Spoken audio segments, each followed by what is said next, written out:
This is Amy Chan from CakeDecoratingSchool.com, and if you like cake decorating, you're in the right place. If you're interested in these products, check out the links in the description. In this video, we're talking about how to roll your cookie dough. So rolled cookies are great in a lot of flavors. We do a lot of them as sugar cookies. So there's going to be a few things that you need to get yourself started. And these sugar cookies are great as standalone treats, favors, or even to use when decorating your cake by applying them. And sometimes you can do more complicated designs that way. So we've got a little extra flour, a sheet of parchment paper. I've got my bench scraper for portioning out my dough. And I've also got the cookie cutter that I'm going to use. And you can, of course, use multiple shapes. So I'm going to set that aside, move my rolling pin up, flour my surface lightly.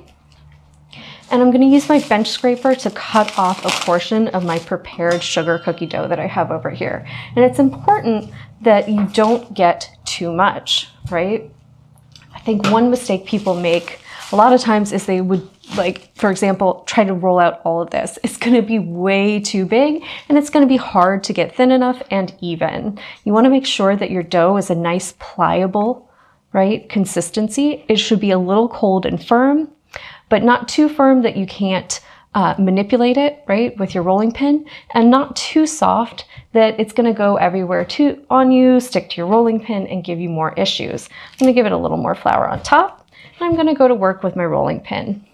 And the idea here is you want to just use gentle, firm, consistent pressure to go back and forth. And you can see the dough is extending rather easily. And I'm just going to let that go a little bit.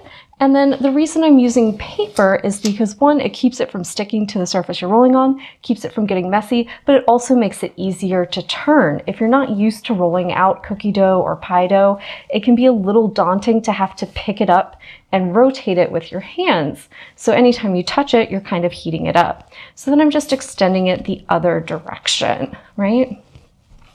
And I can keep going until I reach my desired thickness, which for me is about 1/8 to 3/16 of an inch. And by going different directions and always staying on top of my patty of dough, you can see that I roll out nice and even, right? So I'm always kind of staying in the center, and that'll leave you buildup on the sides, but when you rotate, you'll flatten out that buildup. Right? Oh, beautiful. And that'll give you beautiful cookie dough every time. If, when you're rolling, you notice that it's not fully extending from the middle of the piece of dough out, you can always flip it onto another piece of paper or flip it over. So if it looks like it's sticking a little in the middle, we can dust this lightly, take a second piece of paper, and it makes it very easy to flip right over because it gives it a little bit of support. You can remove that,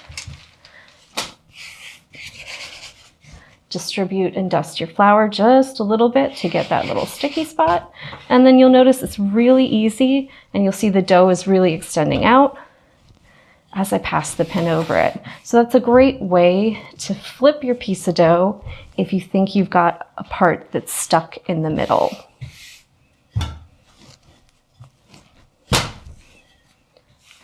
So I'm just going to dust off the excess with my hands. And this is a great thickness. And the other thing you can do with the paper is you can lift it so that you can check your edges and make sure you're relatively even all the way around. I'm ready, so I'm going to take my cutter and start cutting my shapes.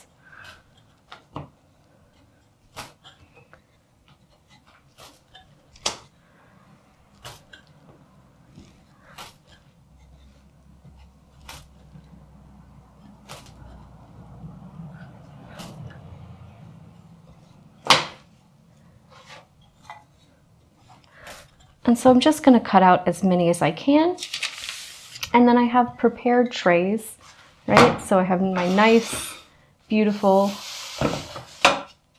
pans ready to go. They're lined with parchment so I get nice even baking, and I'm just going to transfer my cookies there. And you want to make sure that there's space around each cookie for airflow and also to allow them to expand. So some recipes might mean that you need to leave more space around your cookies. So just keep in mind how they bake up as you're placing them on the trays.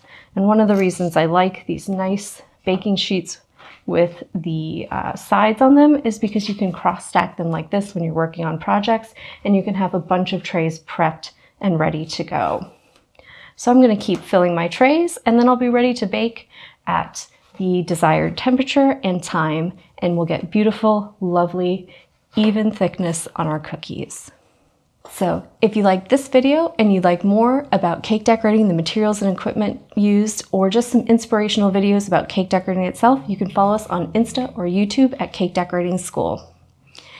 If you're interested in yearly membership and you'd like to know more about what it entails, you can go to www.cakedecoratingschool.com. And if you're interested in any of these products, you can check out the links in the description.